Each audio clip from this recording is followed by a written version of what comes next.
নমস্কার, আমি অর্চনা। এসো মনের কথা ভাগ করি চ্যানেলের আরেকটি ব্লগে তোমাদের সবাইকে স্বাগত জানাই। আশা করি সবাই ভালোই আছো। আমিও তোমাদের ভালোবাসা নিয়ে খুব ভালো আছি। অনেক দিন পর আবার তোমাদের সামনে ব্লগ ভিডিও নিয়ে চলে এলাম। তোমরা তো বুঝতেই পারছো এত দেরি হওয়ার কারণটা কি। কারণ তোমরা তো আমার শর্ট ভিডিওগুলো দেখেছোই যে আমি বাড়িতে নেই, কাশ্মীরে আছি। আর কাশ্মীরে গিয়ে একদম মোবাইলের সমস্যা কি বলবো, মানে সমস্যা, নেট তো ওখানে থাকবেই না। তাই আমার ভিডিও ছাড়তে অনেক দেরি হয়ে যাচ্ছে। আর একটা জিনিস খেয়াল করেছো, আমি কিন্তু আজকে তোমাদের সুপ্রভাত কিংবা শুভ সন্ধ্যা কোনোটাই বলিনি। তার কারণ এখনও অনেকটা রাত্রি, মোটামুটি এখন 12টা বেজে গেছে। খাওয়া দাওয়া সব সারার পর আমরা তো যাব বেড়াতে, আর সেটা তো বলেই দিলাম।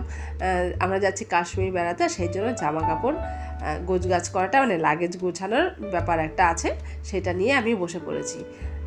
তবে এই যে এই নীল স্যুটকেসটা, এটা আমার নতুন কেনা হলো যাবো বলে। আর এই স্যুটকেসের মধ্যে আমি চাইছি সমস্ত শীতের পোশাকগুলো এর মধ্যে নিয়ে নিতে। একটার মধ্যে শীতের পোশাক সমস্ত আছে, যত আছে নিয়ে নেব, আর একটাতে অন্য সব জামা কাপড় সেগুলো নেব। এবার রূপু বসেছে জ্যাকেটগুলো ভাঁজ করে, ঠিকঠাক আর কি ভাঁজ করে দেওয়ার জন্য। এই জ্যাকেটগুলো যদি নর্মাল ভাঁজ করে তুমি ঢোকাও সুটকেসে, তাহলে সুটকেসে অনেকটা জায়গা নিয়ে নেয়। সেই জন্য আগেও ভাঁজটা করে রেখেছিল, কিন্তু ভাঁজগুলো না সব গন্ডগোল হয়ে গেছিলো। ছেলে সব খুলে দিয়েছে হবে এটা ওটা ধরে, তো সেই জন্য তখন তো আর দেখানো হয়নি। তাও এখন আবার এইভাবে ভাঁজ করছে, সেটা তোমাদের সঙ্গে আমি শেয়ার করে নিচ্ছি। দেখো, এইভাবে ভাঁজ করে যদি ঢোকানো হয় জ্যাকেটগুলো, তাহলে সুটকেসের মধ্যে জায়গা অনেকটাই কম নেয়। এই যে এখানে ওর ভাইয়ের জ্যাকেটটা দেখো, কত বড় জ্যাকেটটা ভাঁজ করে রেখেছে। এখন এই আমারটা ভাঁজ করে দিল। আমার জ্যাকেটটাও কিন্তু অনেকটা ফোলা, অনেকটা বড়। ভাঁজ করার পর দেখো কতটুকু নিয়ে হয়ে গেছে। এইভাবে ভাঁজ করে নিলে পরে জায়গাটা খুবই কম লাগে। আর এই দেখো কত সুন্দর হয়েছে ভাঁজ করাটা। সুটকেসের মধ্যে আমার কয়েকটা জিনিস ভরা হয়েও গেছে। রঞ্জনের জ্যাকেট, একটা এমনি চাদর নিয়ে নিয়েছি, যদি একটু ঢাকাঢুকির ব্যাপার থাকে। ছেলেটা ঠান্ডা লাগাতে ধাঁচ আছে, তো ওকে ঢাকতে হয়, সেই জন্য চাদর নিয়ে নিয়েছি। এখন এই বাদ বাকি কয়েকটা জিনিস এর মধ্যে ভরে দিলেই মোটামুটি শীতের পোশাক গোছানো হয়ে যাবে। এই দিকটাতে না পুরো শীতের পোশাক মোটামুটি সবারটাই নেওয়া হয়ে গেছে। আর একটা দুটো তো একটু বাকি আছে, ওইটা অন্য দিকটাতে দেখে নিতে হবে। আর এই সাইডটাতে আবার কিছু ছেলের আর আমার একটু হালকা পোশাক আশাকগুলো এর মধ্যে ভরে নেব। আর এই দিকটাতে ছেলের কিছু হালকা জামা কাপড়, এগুলো গুছিয়ে নিচ্ছি। আর সত্যি কথা বলতে কি, এই কিছু টুকটাক জিনিসপত্র কেনাকাটা হয়েছে, সেই সমস্ত ভিডিওগুলো হয়েছিল। আর একটা ভিডিও আমার এডিট করা হয়ে গেছিলো এই ভিডিওর আগে, কিন্তু আমার এত মানে মোবাইলের স্টোরেজ ফুল হয়ে গেছে যে আমি আর করতে পারছি না, কি বলে, আমার ভিডিও এক্সপোর্ট হচ্ছে না, সেভ হচ্ছে না ভিডিওটা। সেই জন্য আমাকে ওই ভিডিও ডিলিট করতে হয়েছে। তারপরে অনেক ছবি কিছু রিলসগুলো এগুলো করেছি, করার পর এগুলো ছেড়ে দেওয়ার পর তারপরে এই ভিডিও আমি আবার এডিট করতে বসেছি। জানি না এটার কি হবে। তো চলো, বাদ বাকি জামা কাপড় যা আছে এগুলো একটু তাড়াতাড়ি করে গুছিয়ে নিই। এই সুটকেসের মধ্যেই মোটামুটি 4 জনেরই শীতের পোশাক নেওয়া হয়ে গেছে। এটা ভালোভাবে গুছিয়ে নেওয়া হয়ে গেছে। এবার চেনটাকে আটকে নিতে পারলেই একদম পুরোপুরি রেডি। ভরে তো নিয়েছি সব জামা কাপড়, এবার আটকাতে পারবো তো, এটাই ভয় লাগছে। চেপে চেপে তো আটকাচ্ছি। নতুন সুটকেস, যদি কিছু হয়ে যায় তাহলে আর রক্ষে নেই। মনে হচ্ছে কিছু হবে না, চেনটা তো ভালোই আসছে। এই তো আটকে গেছে, ব্যাস কমপ্লিট। এটা হয়ে গেল, এটাকে আর ধরাধরির কোনো সিন নেই। তো বন্ধুরা, একটা লাগেজ আমার পুরো কমপ্লিট। এখন কতটা ভারী হয়েছে সেটাই দেখতে হবে। চাকা আছে, এবার চাকা থাকলেও খুব একটা ভারী হলে না, চাকা তো সাপোর্ট নিতে চায় না, উল্টে যায়। সেটাই এখন দেখার কতটা ভারী হয়েছে। তবে ভারীটা কিন্তু বেশ ভালোই হয়েছে, খারাপ হয়নি। তবে নেহাত যে সাপোর্ট নিতে পারবে না তাও না, মনে হচ্ছে চলেই যাবে। এবারে আর একটা লাগেজ গোছাবো। এখানে নিয়ে নিয়েছি 4টে চাদর নিয়ে নিয়েছি। একটা বিছানায় পাতার জন্য, যে এইটা নিয়েছি বিছানায় পাতার জন্য। আর 4টে নিয়েছি 4 জনের গায়ে দেওয়ার জন্য। আর এই যে বিছানায় পাতার চাদরটা নিতে অবশ্য রূপুর আবার নাই করেছিল, তবুও নিলাম। আর এই চাদরটার কালারটা কিন্তু এতটাও ফ্যাকাশে নয়, এটা উল্টো করে আমি ভাঁজ করেছি, তাই ভেতরটা এইরকম। খুব একটা ভালো চাদর অবশ্য নিইনি। আর 4টে গায়ে দেওয়া চাদর নিলাম 4 জনের। ওই যতই হোটেলের পরিষ্কার পরিচ্ছন্ন হোক না কেন, ওই হোটেলের চাদর, হোটেলের কম্বল টম্বল গায়ে দেওয়ার আগে না, আমরা আগে গায়ে বাড়ি থেকে নিয়ে যাই, ওই চাদরগুলো গায়ে দিয়ে তারপরে কম্বল গায়ে দিই। আর এই গরমে কম্বলের কথা শুনে মাথা গরম হচ্ছে তো তোমাদের? হ্যাঁ, যদিও বা এইখানে গরম, কিন্তু যেখানে যাচ্ছি সেখানে তো গরম নয়, ওখানে তো ঠান্ডায়, সেই জন্য কম্বল তো গায়ে দিতেই হবে। রঞ্জনের স্যান্ডো গেঞ্জি, তারপরে ওই হাতাওয়ালা একটুখানি গেঞ্জিগুলো, এই গেঞ্জিগুলো সব এই ফাঁকটার মধ্যে এখানটায় ঢুকিয়ে দিলাম। সুটকেস গোছানোটা না একটা মানে কায়দার ব্যাপার।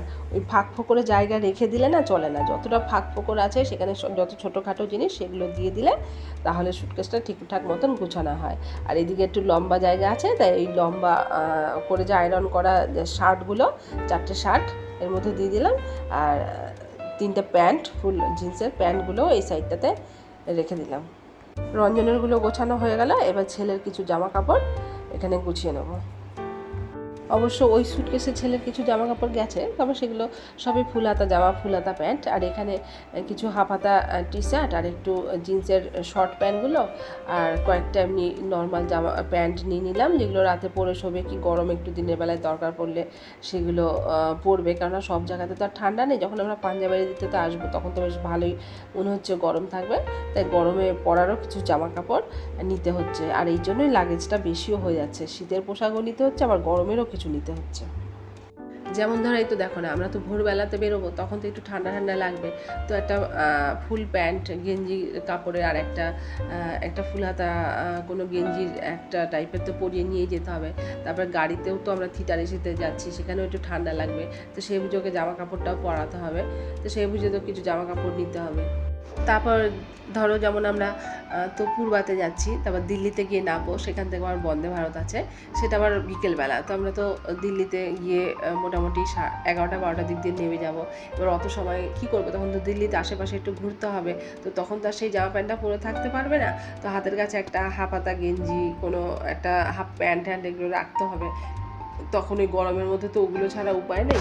আর এখানে আমার একটা নাইটি নিয়ে নিলাম, রাতে পরে শুতে হবে, আর ছেলেরও কিছু স্যান্ডো গেঞ্জি নিয়ে নিলাম,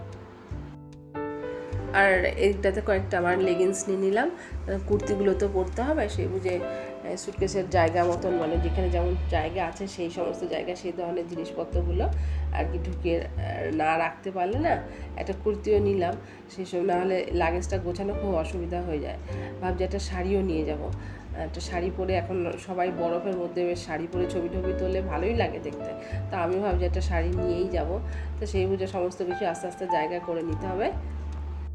আমি দুখানা স্টোল নিয়ে নিয়েছিলাম, একটা স্টোল বার করে রাখবো, কেননা গাড়িতে তো এসি চলবে, আমার তো আবার ঠান্ডার ধাঁচ আছে, একটু ঢেকে ঘুরে না থাকলে তো চলেই না, তো এইটা তখন ব্যবহার করব, কান ঠানগুলো একটু ঢেকে রাখবো, আর একটা ভেতরে থাক। তো চলো আজকের মতন এইটুকখানি গোছগাছ করা, অনেক রাত হয়ে গেছে, শুয়ে পড়ি, আবার দেখা হবে কালকে। Good morning. হ্যাঁ বন্ধুরা, আজকে হলো পরের দিন, কালকে রাতে গোছগাছ করছিলাম, তো কালকে রাতে গোছগাছের পরে আজকে সকাল থেকে ভিডিও করা হয়নি, ছেলেকে স্কুল পাঠিয়ে দিয়ে এখন এসেছি রান্নাঘরে, তা গুড মর্নিং দিতে শুরু করতেই হবে। আর এই যে কড়াইশুঁটিগুলো দেখো, আমি এর আগের ভিডিওতে দেখিয়েছিলাম না যে কড়াইশুঁটি কীভাবে আমি সারা বছরের জন্য সংরক্ষণ করে রাখি, সেই কড়াইশুঁটিগুলোই আজকে ভালো করে ধুয়ে নিয়ে নিয়েছি, কেননা বাড়িতে তো থাকবো না, ফ্রিজ বন্ধ থাকবে, কড়াইশুঁটিগুলো খারাপ হয়ে যাবে, আর সেই জন্য বাজার হাটও সেভাবে করতে না করেছি রূপসার বাবাকে, কেননা বাজার থেকে গেলে মুশকিল, তো এই কড়াইশুঁটিগুলোকে আমি বেটে নিয়েছি। এবার বেটে নিয়ে সেই যে শুকনো করে রেখেছিলাম কড়াইশুঁটি, ওগুলোকে বেটে নিয়ে এর মধ্যে দিয়ে দেবো নুন আর আদা লঙ্কা বাটা, একটু চালের গুঁড়ো, এই সমস্ত দিয়ে ভালো করে মেখে, একটু হলুদও দিয়ে দিচ্ছি, একটু মিষ্টিও দিয়ে দেবো, ভালো করে মেখে এগুলোকে একটুখানি হাতে একটুখানি ওই কি বলে যেমন কাঁচকলার কোপ্তা করি না, ওই রকম কোপ্তার আকারে বানিয়ে ভালো করে একটুখানি তেলে ভেজে নেবো, ভেজে নিয়ে ওগুলো দিয়ে রসা করব। একটু চিনিও দিয়ে নিলাম, একটু মিষ্টি মিষ্টি হলে তাহলে খেতে ভালো লাগবে। এবার একটু চালের গুঁড়ো আর একটুখানি বেসন দিয়ে দিচ্ছি, একটু গরম মশলার গুঁড়ো এর মধ্যে দিয়ে দিয়েছি। এবার সব কিছুকে ভালো করে মেখে কোপ্তার আকারে গড়ে নেবো, তো নিরামিষ করবো তো একটু গরম মশলার গুঁড়োটা দিলে একটু স্বাদ হবে ভালো। তারপর কোপ্তার আকারে করে নিয়ে তেলেগুলোকে সব ভেজে নেবো। আর আমি না এটা সাদা তেলে ভাজবো, সাদা তেলে ভাজলে না ভাজাটা কি বেশি ভালো হয়। আর তেল গরম করে গ্যাসটা কমিয়ে নিয়েছি, এবার এগুলোকে এরকম করে বানিয়ে একটুখানি তেলে ভেজে নেবো। আর এগুলো একটুখানি একবারে এক গাদা দেবো না, একটুখানি ফাঁকা করে করে রেখে অল্প করে দিয়ে আগে ভেজে নেবো, তারপরে দেখবো, মানে বেশি করে দিলে কী হয় বলো তো, ভেঙে যাওয়ার চান্স থাকে। একদিকটা হয়ে গেলে না খুব সাবধানে একটু উল্টে নিতে হবে, যে এদিকে 3টাকে উল্টে নিয়েছি, এবার বাদ বাকিগুলোকে একটুখানি সাবধানে উল্টাতে হবে। একটু তাড়াহুড়ো করলেই না ভেঙে যাওয়ার চান্স থাকে। দেখো সবগুলোকে আমি ভেজে নিয়েছি, আর দেখতেও কিন্তু বেশ সুন্দর লাগছে না, একদম কোপ্তার মতন। আর এটা কিন্তু আমি এর আগে কোনোদিন করিনি, নিজের মন থেকেই করছি। আর চলো এটার একটা নাম দিয়ে দিই, যে কড়াইশুঁটির কোপ্তা কারি। তবে খেতে কেমন লাগবে জানি না, খারাপ লাগবে না, এ তো খাওয়ারই জিনিস, খারাপ তো জিনিস নয়।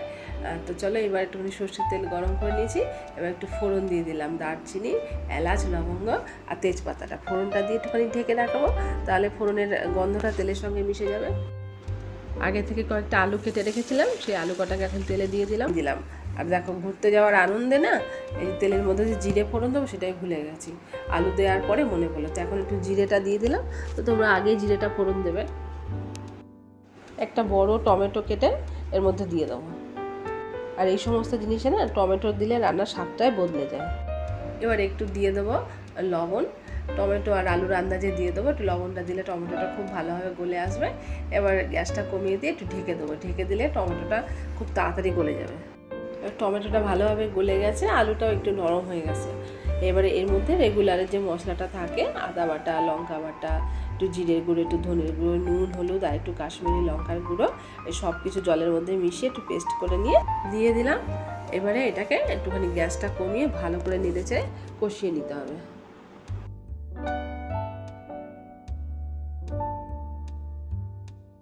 মশলাটা খুব সুন্দরভাবে কষানো হয়ে গেছে, দেখো কি সুন্দর তেল ছেড়ে দিয়েছে। এবারে আমি তো আগের থেকে গরম জল করে রেখে দিই ফ্লাক্সে, সেই গরম জলটা পরিমাণ মতন দিয়ে দেবো। খুব একটা বেশি জল দেবো না, না অতিরিক্ত জল দিয়ে ফোটাতে গেলে না, কোপ্তাগুলো দিয়ে ফোটাতে গেলে ফেটে যায়, ভেঙে যাবে। তো পরিমাণ মতন জল দেবো, যাতে আলুগুলো একটু নরম হয়ে আর একটুখানি গামাখা ঝোল থাকে। আর আমি না কোপ্তাগুলো আগের থেকে কিন্তু দিইনি, আলুটার মধ্যে জলটা দিয়ে তা আলুটা বেশ ভালোভাবে নরম হয়ে গেছে। এখন কোপ্তাগুলো এক এক করে দিয়ে দেবো, কেননা কোপ্তাগুলো যদি আগের থেকে দিয়ে দিতাম তাহলে ওই আলু নরম করতে গিয়ে কোপ্তাগুলো সব ভেঙে নষ্ট হয়ে যেত, সেই জন্য একদম পরে দিচ্ছি। আর এখন দিয়ে দিচ্ছি, দিয়ে খুব একটা বেশি ফোটাবো না, এই 4-5 মিনিটের মধ্যে দিয়ে একটুখানি গ্যাসটা কমিয়ে দিয়ে ফুটিয়ে নিয়ে গ্যাসটা বন্ধ করে দেবো। কোপ্তাগুলো দিয়ে 5 মিনিট আমার ফোটানো হয়ে গেছে। এবার এর মধ্যে সানরাইসের গরম মশলার গুঁড়ো দিয়ে দেবো।